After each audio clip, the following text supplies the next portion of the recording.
नमस्कार बच्चे, आज हम लोग राजनीतिक विज्ञान के अंतर्गत लोकतंत्र का क्रमिक विकास का अध्ययन करेंगे। इसका पहला प्रश्न है, लोकतंत्र के बारे में इनमें से कौन सा कथन सही नहीं है। बच्चे, इसका आंसर होगा ग। लोकतांत्रिक देशों में लोगों को विरोध करने की आज़ादी नहीं होती है। इसका आंसर आपको ग होगा। अब अगला प्रश्न संख्या हम 2 देखेंगे। इनमें से किससे लोकतंत्र के विस्तार में मदद मिलती है? तो इसका आंसर हो जाएगा घ। लोगों का संघर्ष, इससे लोकतंत्र के विस्तार में मदद मिलता है।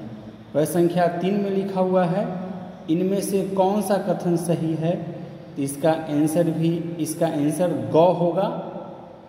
फ्रांस में 1789 ईस्वी की क्रांति ने लोकतांत्रिक शासन की नींव डाली। 3 का आंसर भी ग होगा।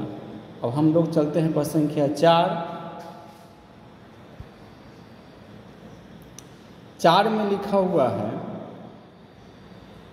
अंतर्राष्ट्रीय संगठनों में लोकतंत्र की ज़रूरत है ताकि, इसका भी आंसर 4 का भी ख होगा, ताकि दुनिया के सभी देशों के साथ समान व्यवहार हो सके।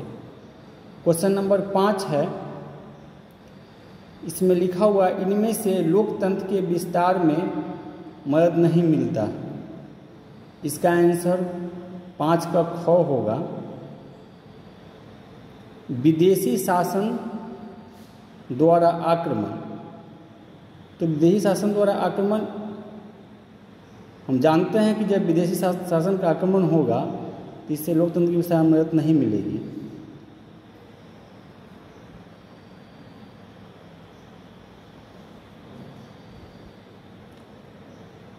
तो 5 का आंसर भी आपको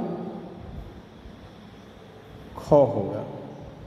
अब देखिए 6 नंबर क्वेश्चन लिखा हुआ है, आज की दुनिया के बारे में इनमें से कौन सा कथन सही है? तो इसका आंसर आपको ग होगा। आज पहले के किसी दौर से ज़्यादा देशों में शासकों का चुनाव होता है। प्रश्न संख्या 7 में देखेंगे, आज प्रत्यक्ष प्रजातंत्र असंभव हो गया है। क्यों? क्योंकि इसका आंसर आपको ख होगा। इसलिए असंभव हो गया है कि राष्ट्रीय राज्य क्षेत्रफल एवं जनसंख्या की दृष्टि से अधिक व्यापक हो गए हैं। इस ढंग से आप 7 प्रश्न को बना देंगे। अब हम लोग चलते हैं अगला प्रश्न पर। अगला है हम लोगों के बीच 8वां प्रश्न।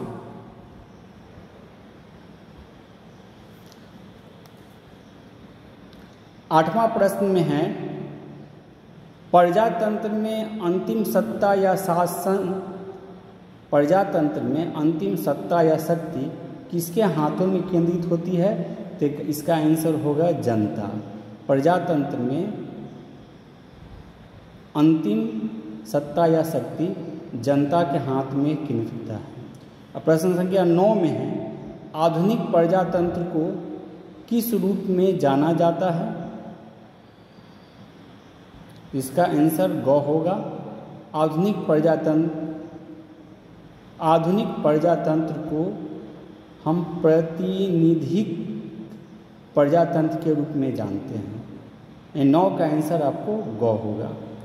10 में लिखा हुआ है, प्रत्यक्ष प्रजातंत्र सामान्यतः किसके साथ संबंध है? तो प्रत्यक्ष प्रजातंत्र सामान्यतः यूनान के साथ संबंध है। अब जितने भी देखें उसका आंसर दिया हुआ है। जैसे पहला क्वेश्चन का ग था, दूसरा का घ था, तीसरा का ग था, चौथा का ख था, पांचवा का ख, छठा का ग, सातवां का ख और 8वां का ख और 9वां का ग और 10वां का घ। इस प्रकार आप सभी क्वेश्चन को बना लिए। अब हम लोग चलते हैं मिलान वाला क्वेश्चन में।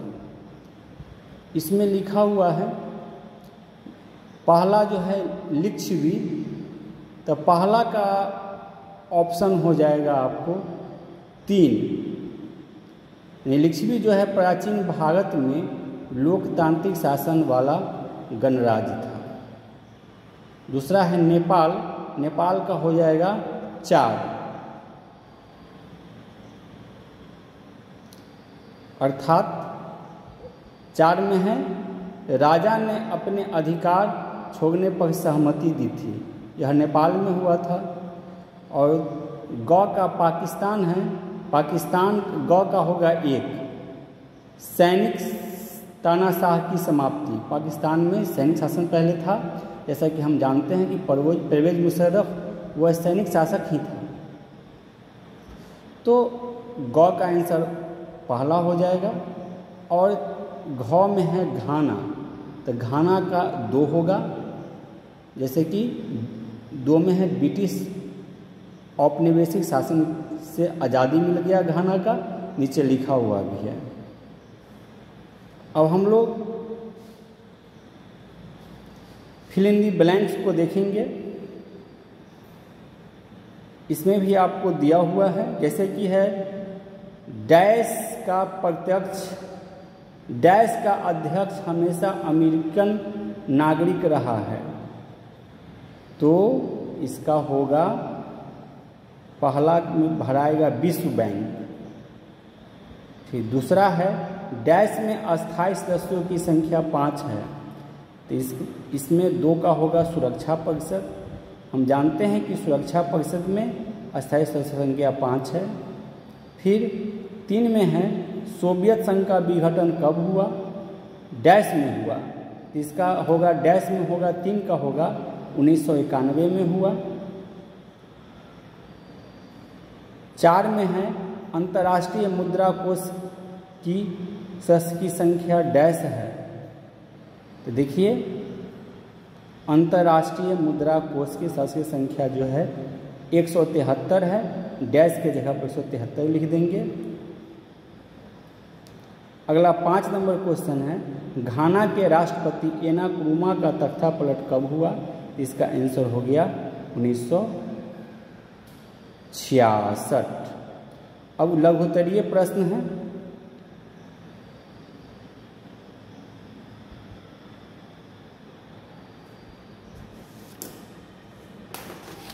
लघुत्तरीय प्रश्न को भी आप देख सकते हैं, जैसे है कि 2 कारण बताइए जिनमें से यह मालूम हो कि चिली में आयंदे की सरकार लोकप्रिय दिखाई देती है।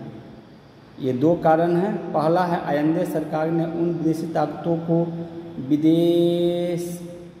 पहला है आयंदे सरकार उन विदेशी ताकतों का विरोध करती थी जो चिली के प्राकृतिक संसाधनों का शोषण कर रही थी। जैसे कि आप जानते हैं तंबाकू ले जा रहा था, इसको जो है आयंदे विरोध किया था।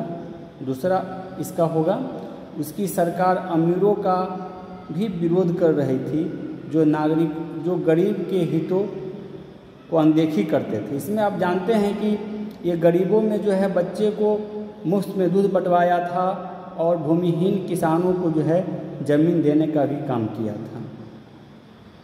इस प्रकार अगला प्रश्न भी है 1973 में आयंदे को हराकर पिनोशे शासन ने क्या किया।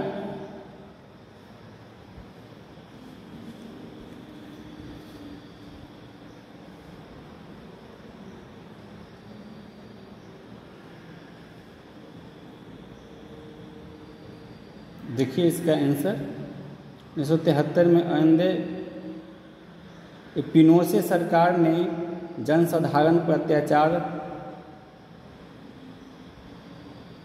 करना शुरू किए।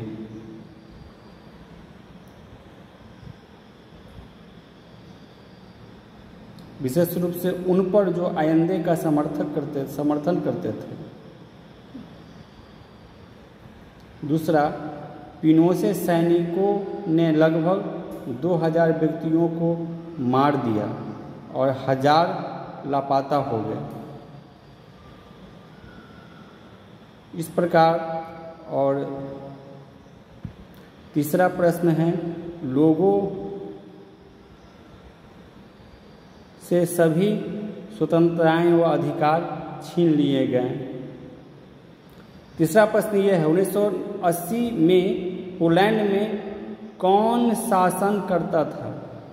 1980 में पोलैंड में समाजवादी दल का शासन था और इस दल का नाम पोलिश यूनाइटेड वर्कर्स पार्टी है। यह एक दलीय व्यवस्था थी और सभी शासकीय ताकतों इसी दल के हाथों में थी और सरकार को पूरी अर्थव्यवस्था पर भी, फिर इसको अगले दिन पढ़ेंगे।